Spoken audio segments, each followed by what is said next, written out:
Hi everyone, welcome to episode 87 of the ITSM crowd. Apologies for the slightly delayed start. We have been doing some technical wizardry behind the scenes to try and get all our guests with us. Really excited about this episode. We are joined by some of the service management team from NHS Digital, and they're going to talk about some of the lessons that they've learned over the past 12 months. So really, really good one for anyone working in service management, working in IT, working in the public sector. I'm really looking forward to learning a lot for them. But the first thing I'm going to do is just ask everyone to quickly introduce themselves. So Sally, if I could start with you, please. Sure. Hello, everyone. I'm Sally Bogg. I'm head of live services in Live Services Directorate, which is the kind of service management arm of NHS of our live services. I'm really pleased to be here. It's just been, I've only been with the organisation 11 months, so I'm not going to talk too much today, but just really proud of what we've achieved. NHS Digital has been absolutely at the heart of the country's COVID response, and we've done some just amazing work, some really exciting services. So I'm not going to talk too much today. I want you to hear from the actual people that have been doing the do. That's awesome. Thank you. And Luke. Well, thanks, Claire. Hi, everybody. So I'm Luke Howell, Senior Service Manager in the same directorate Live Services as Sally. To say it's been a whirlwind is, I think, a bit of an eventually, never mind the last 12 to 18 months. It's been a massive whirlwind. Everybody involved has been phenomenal. It's been interesting whilst challenging, but with challenges come positive outcomes. And that's something that we are all, of course, looking forward to sharing. Fantastic. Thank you. And Danny. Hello, yes, I'm Danny Teaser. I'm the service manager on the service bridge. So that is essentially the major incident management team within NHS Digital, dealing with all we call them high severity service incidents that occur, which there has been quite a lot of them in the last year with the rapid response. So looking forward to opening up a bit on them. Thank you. And last but by no means least, Lisa. Thanks, Claire. Hi, I'm Lisa Flounders. I work as a release manager and service manager in the Live Services department and work primarily on the National Testing Service. It's definitely been an interesting last 12 months. I think for most of us, we've all learned an awful lot and got to work with some really exciting and new people. So looking forward to the session today.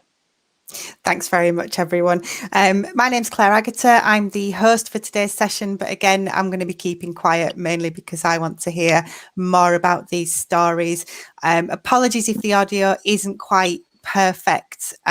We've had to switch to mobile devices for this, but hopefully you can get the main message. And for those of you that are watching us live, don't forget you can ask questions using the YouTube comments. If you pop your question into YouTube comments, we can bring it in here and we can actually ask the panel while we're here. So the first thing I wanted to do, just because we do get quite an international audience for this webinar, is just ask if one of you could please give us a quick summary of what NHS Digital actually is, because I think the NHS itself is fairly widely recognised around the world. It's often quoted as one of the biggest employers, but more specifically NHS Digital. What's that department set up to do?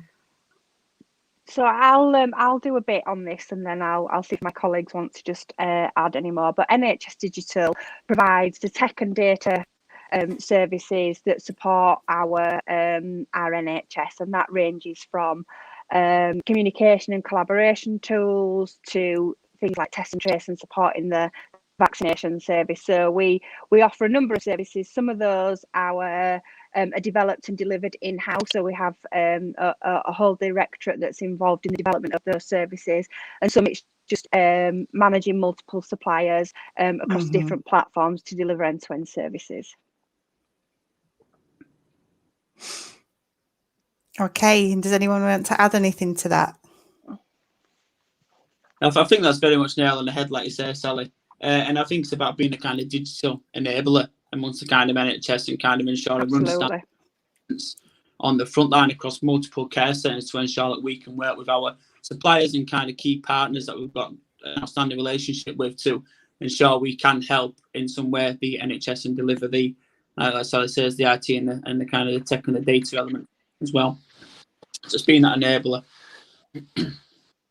So, I mean, critical services when times are normal, and quite often in IT we're working towards targets which don't have a huge amount of relevance. If the service goes down, does it matter? But in the health service, if a service goes down, the impact is huge. So in normal times there's pressure, but the last year has tested organisations to the limit, and some more than others. And what I wanted to ask you was to really just talk us through the timeline from last year, from the very beginning of the pandemic. How did you find out what was happening, and really what happened from there within the organisation?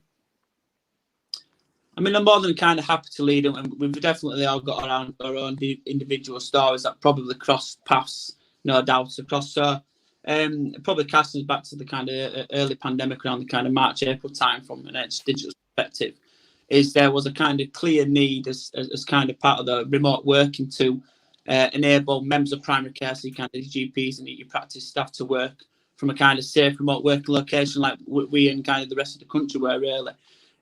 So there was a kind of clear requirement that we need to stand up some kind of virtual desktop offering, which then namely became the remote clinical desktop. So in terms of timeline, it was always a case of we kind of need this now, yesterday, last week, and as you would fully expect. But whilst there were challenges, it was extremely positive as well, because whilst it was a first of type tactical solution that we were designing, developing and looking at how we support in-house to deliver to the primary care, there was kind of that solution out there on a national scale as a national offering to the NHS. So we was kind of not in times of uncertainty just with COVID, but about the requirement as well, which was quite interesting. And it was just really positive and phenomenal working with some of the people that, down to probably my own ignorance, didn't know about their role in the organisation. So not only against the time and the challenges, but we work with people that we weren't actually au fait or kind of had the relationship with, from my perspective. So to come out of that side amongst many technical kind of governance, red tape challenges that we had, to come out of the other side and think, you know what a job we have done so many months later, and just knowing that everybody that's involved, not just from the back end design and support element, but from those that are still running the service now, phenomenal. And it's just quite outstanding that probably something that could take quite a good year or plus to actually normally design and look at our support, put together in a couple of months. And I mean, Danny, correct me if I'm wrong on this, it might still be the case today, but there's been no high severity service incident for the remote clinical desktop either. And that is courtesy of the knowledge that we have in-house and of the system and the requirements as well. So yeah, just I believe you're right there, Luke. Yeah, I don't recall any high severity service incidents for that. So yeah, you're absolutely spot on there. I think that in itself is a great news story, because then we don't have to speak when it's always negative news, do we, Danny? A bit of positivity there. Makes a nice change. We're good. Yeah, indeed. I mean, if I could just follow on from that from a service perspective, I mean, we had our own challenges. We were the only the team within service management who were always office based because of the response to the high severity service incidents that we were dealing with. So the working from home challenge was huge. For the first, I think it was 3, maybe even 4 weeks after the pandemic had essentially begun, we were still working from the office, and I think we were one of the last teams to finish working in the office. And the challenges beyond that, in terms of the last year, the spinning up of services in super quick time, the knowledge sharing that we had to do to ensure that we were in a position to support them if there was any severity 1 or severity 2 incidents. It was very challenging, but the team definitely rose up to the challenge. And I mean, it's very difficult to not when you see the guys on the front line and the way that they're reacting to it on the news every night. So we had to do our part, and as Luke's probably outlined, we were there to do it, and we had to do it, and we did it. I've got a slightly different perspective, just because I joined the organisation kind of first week in May, so I joined right at the heart of the pandemic. It was never my plan to join an organisation remotely. I wouldn't, nothing I would choose to do, but just coming in and just seeing, at that point, I think we had what we were calling the NHS login army, and it was basically we were standing up right across NHS Digital teams that were being trained really quickly just to support the number of logins every time an announcement was made on the the coronavirus briefings about the NHS app, we'd get this massive surge. We had to manage that, just seeing the dedication and the professionalism and how flexible people were and how quickly they adopted to this new way of working was just phenomenal, really. And the amount of services that we've introduced in the last 12 months, and the very different services as well. It's not just about the speed and velocity, but they're different. So it's been amazing, really, and we're really proud of what we've achieved over the last 12 months. As you should be, definitely. Lisa, did you want to add to that as well? Yeah, I think it was quite interesting. Early on in the pandemic, I think we were all watching the news from sort of January, early February with keen interest. But I think the team I was working in at the time, we started to see quite a significant uptake in requests for consumables. So things like card readers, smart cards, smart card printers. And that's a very, very static forecast year on year across all the NHS organisations. And we started to see a sharp uptake. And obviously, as people were discussing working remotely, working from home, people were ordering thousands of laptops to supply to people. We started to see an increase in. I think we had about a year's request of stock in 3 weeks, and having to manage that with all those NHS organisations was a real challenge. We worked brilliantly with our suppliers, who globally sourced approved stock for us. We had to carefully manage with the NHS trusts and organisations their expectations, but they were all truly brilliant, and I think it gave us an insight into actually the challenges that they have on the front line that we possibly don't always see in NHS Digital when we're sat behind computers and technology. But it was a real eye-opener, and it was really good to work with them on that front. But yeah, all the teams were brilliant that we worked with. Everyone just pitched in where we had to, as Sally said, set up teams to deal with peaks in demand. People were just really up for it. That's fantastic. And do you think, we've all seen the sort of the introduction of things like agile ways of working, DevOps practices. Do you think these kind of shifts in how we work helped you get ready for a situation like this?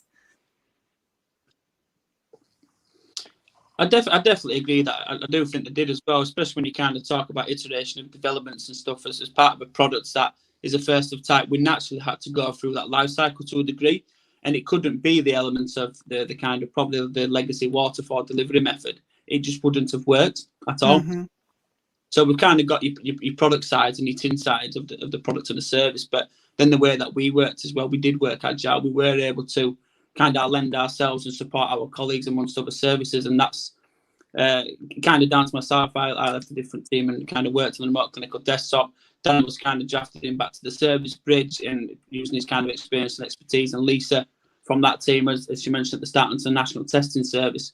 We have all been kind of flexible and able to kind of adopt our skills and experience using the delivery methods as part of the kind of COVID.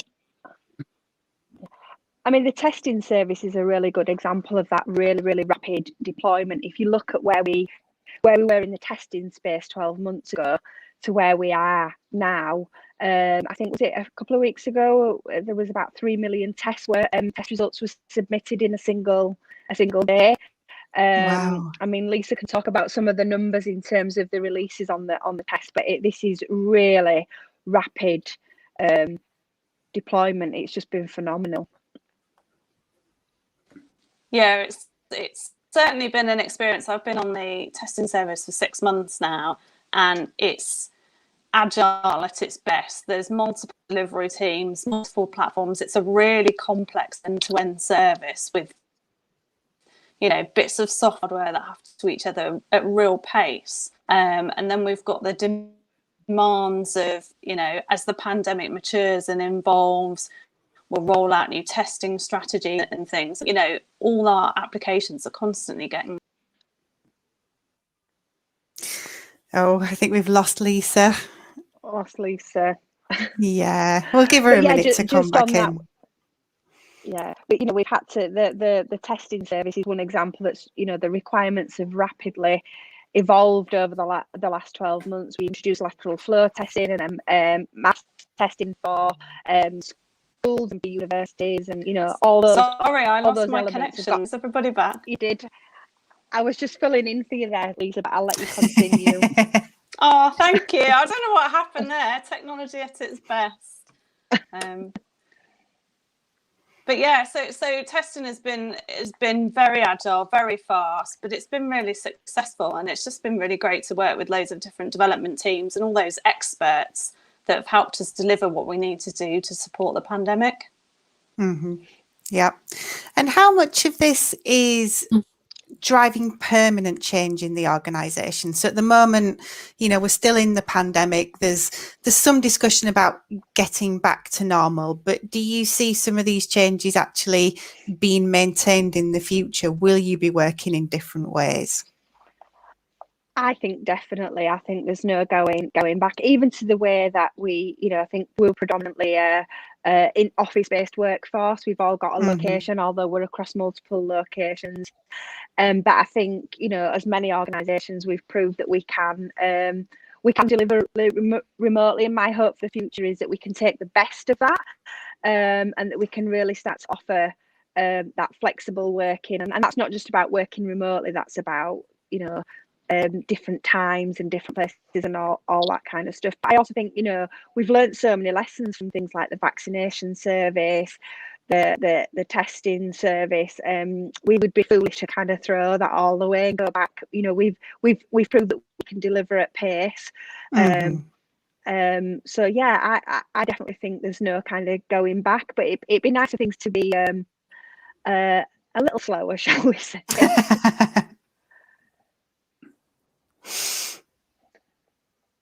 Yeah, I think a huge shift, like I said at the start, the service bridge being one of the only teams that has to be in the office all of the time. It was a huge shift in our sort of working, how we normally do things in terms of communication. We were normally just standing up and speaking to each other. So that was something that came across, and we needed to adapt to that really quickly. We were used to running calls, you know, major incident calls on Teams, and all that kind of stuff. So that wasn't anything new to us. But what was new is the interoperability between ourselves in terms of understanding each other's roles and being able to establish, like, this person's got to do this person's got to do this, without physically speaking face to face. So that was that's going to be something that's going to be taking us into the future in terms of the way that we're going to work going forward. It's definitely going to be a mixture of the two. Yes. You know, it's very much ingrained within our team now, in terms of that we can work the way that we are working now, and there's no reason to say that we can't do that in the future. So we've got a bit of a fan here in the comments. Thank you, Amit, for commenting to say thank you, an amazing surge of enablement, and also he's looking forward to what's next. So Amit is asking about the future innovations that you expect to see. Is there anything on the horizon that maybe you could share? You probably want a bit of chance to recover, I think. We're still very much focused on delivering the critical COVID services and our kind of core BAU services as well. So I don't think there's not anything that's kind of not in that remit at the moment, or at least not anything that I'm aware of.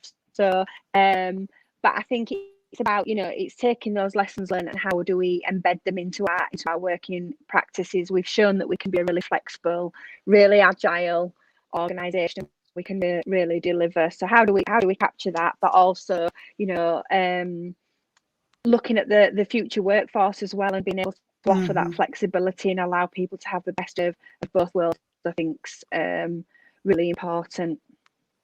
And I think that this question's kind of linked to that. And I think maybe Danny, I'd like to bring you in here as well, because this links back to what you were saying. And this is Rachel's asking, how did you maintain a culture of collaboration whilst remote working, whilst delivering at such pace?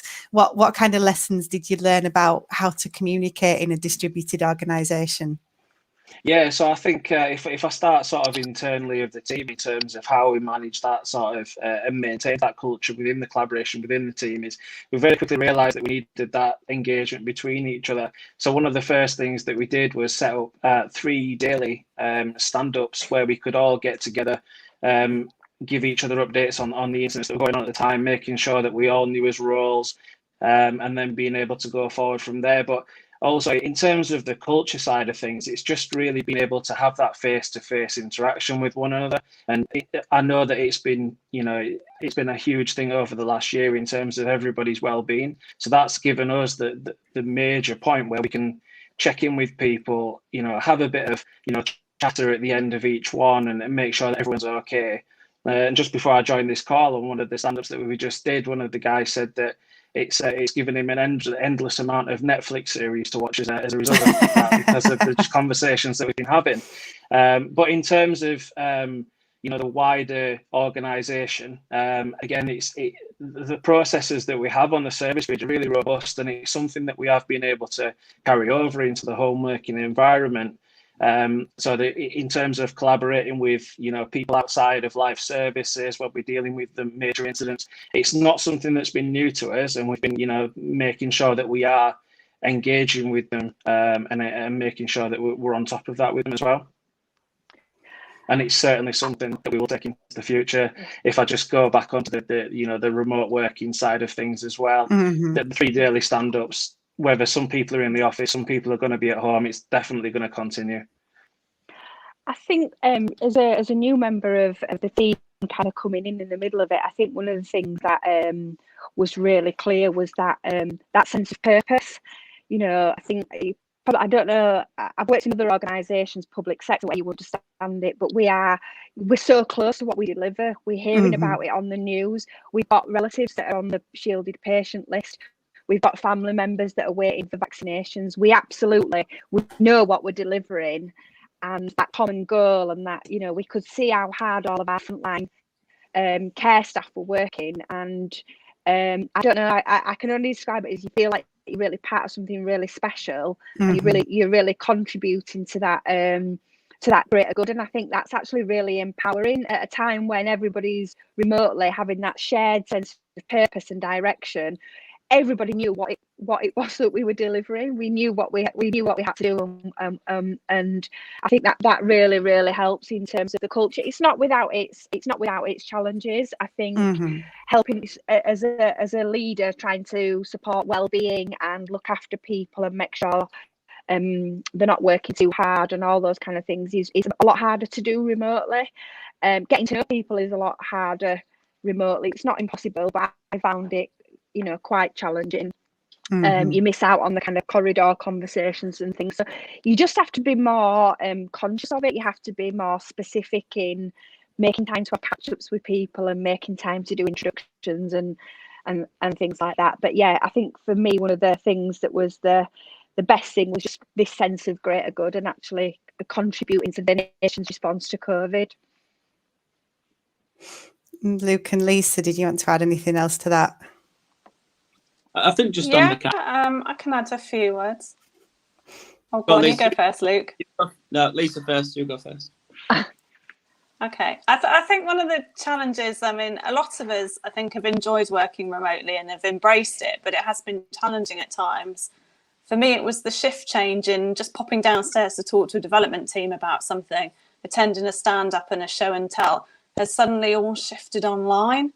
And whilst that works brilliantly online, and it really, really does, it just requires a little bit more thought, and you have to be a bit more maybe concise or thoughtful about how you ask a question or how you collaborate. And it's more difficult to get a number of people together. But we do have a lot of software tools that have really come into their own in the last year and really helped us do that well. So whilst the human interaction and cup of tea chats aren't there, they are virtually, and I think moving back into the office at least for some of the time will help fulfill that need and provide that, what we've missed in the last 12 months. And just while you mentioned the tools, one of the questions that we've had here from Sad Geek, hi Sad Geek, don't be sad. Were there any specific tools that you couldn't live without now? Is there anything in particular that really helped to make things easier? Teams. Yeah. I think Microsoft Teams being the staple. Yeah, it's enabled us to interact with each other consistently. It's been great. Yeah, NHS Digital runs on Teams, PowerPoint, and Excel, I think. As many organisations do. No more Word documents, because you're presenting on your screen all the time. Everything's done in a slide deck. But yeah, I mean, 15 months ago, I was like, I didn't really get the big deal about Teams, but where would we have all been? Without it? And there are a number of other collaboration tools, but I spend most of my working day within Teams. Thank you. So I'm kind of conscious we're coming to the end of our time that has flown, and I know we started ever so slightly late as well, but what I'm going to do is just come to each of you and ask if you've got any top tips that you want to share with the people who are watching about the lessons that you've learned, something that you've done, anything that it might be, any top tip that you can give another organisation. So Sally, I will come to you first. I think mine would be around onboarding of new staff, and one of the initiatives we've put in the last few months is we do a new joiner session. So obviously a team member joining their team will get all the standard induction, but how do you make them feel part of life services as a directorate and NHS Digital as a whole when you can't walk people through the office and do the introduction? So we run a monthly new joiner session led by the senior leadership team within live services. And it's just really, we give a bit of an overview of the structure in the different areas, but really it's just to say a massive hello and a massive welcome to everybody. Normally when, previous organisations, if I had new joiners within my area, I would always have a coffee with them in those first few weeks. And because you can't do that, so I think, we've had really good feedback. And I think that's really important, because it's, how do you get culture and collaboration when you're all working from home? So just being very specific and very deliberate in some things that you can do to support that would be my top tip. Fantastic, thank you. And Lisa, I'll come to you next. Oh, I've got a couple, so I'll pick one. Mine would be brave. If anything, the last 12 months has taught me there's so many opportunities out there. If you've got a brilliant idea, or you feel that you need to go and work on something because it looks exciting and new, or you want a new role, just go for it. The pandemic shouldn't be a reason to hold you back in unusual circumstances. And yes, it's more difficult to join a new team remotely, of course, but the feeling I had when I moved roles was just immediately part of that family and part of that team. Everyone just embraces you and just lets you do your job and be good. So I'd say just be brave. That's brilliant advice, thank you. And Danny, I'll come to you next. Oh, go on, Sally. Oh, sorry, I was just going to add on that. I just want to say and recognise that both Lisa, Danny and Luke have all changed roles within the last 12 months within NHS Digital. So they are living and breathing that advice there. Oh, congratulations to you all. Danny, I'll come to you next. Yeah, sure. It's a very simple. I'm a simple kind of person, but the main thing that we've taken out of this last year is communication between each other. The face-to-face interaction has just kept us all fairly sane. And I recommend it to anybody. We're all really busy. We sign on in the morning, we get on with his work, and to have them half-an-hour meetings 3 times a day, and people do the work in the background, but it's more just to have that background noise and to have that familiar noises in the background of people that you're used to spending time with in the office. So that'd be my top tip, really. Fantastic, thank you. And Luke? I think Danny's ability to read my mind is outrageous. Absolutely. What we're going to say is keep talking, because we all have meetings and we all talk in the meetings, but let's talk about something that's not about work. Let's have a bit of a workshop, a bit of a discovery. Let's think about new and exciting stuff. But on top of that, the mental well-being, there's a great program in place and it's just digital, but it was highlighted a little bit more as part of the COVID, as you would expect. And just getting out and about. I've seen Sally's stories on LinkedIn where she's talking about kind of recruitment and stuff like that, and just seeing where we live. Let's have a look at one of the fields that you're out walking in, just something like that, non-work related. And even we've done a lot of sharing of jokes and podcasts as well, just stuff like that. It keeps people going. It's not just all about work, because conversations that are non-work related do, without factor into your work as well. Fantastic. Thank you all so much. Really appreciate all of you taking the time to be with us today. It's, I know it's such a busy time for you, but those tips I think are really, really useful. For everybody who's watching, the next episode continues the communication theme. So we're going to talk about language, knowing the right words for things, how language can create confusion. And I think recently, as a lot of us have switched from speaking to people to written communication, how we can kind of be more clear in that environment as well. So that's on the 4th of May at 11:30 in the morning BST, if you can join us then. But huge thank you to all of our guests. Really appreciate you taking your time. Thanks to everybody who's been with us as well, who's been asking questions and interacting in the comments. Really, really appreciate that too. And we will see you on the next episode of the ITSM Crowd. Thanks, everyone. Thank you. Thanks for having us.